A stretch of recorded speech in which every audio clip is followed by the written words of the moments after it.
نزدیک مرزم، باید دیگه کم کم خارج بشم از افغانستان، ولی دلم با هم نمیاد. عاشق شده ای دل، غمهایت مبارک باد.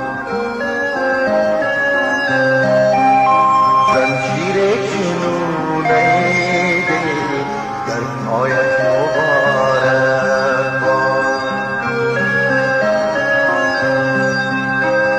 پیدا شده ای دل، احیایت مبارک باد.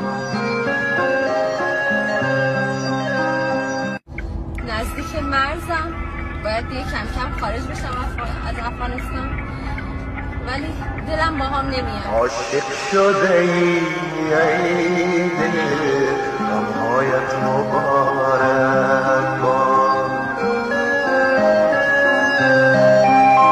زنجیر جنونه دل، در پایت مبارک باد. پیدا شده ای دل، احیایت مبارک باد.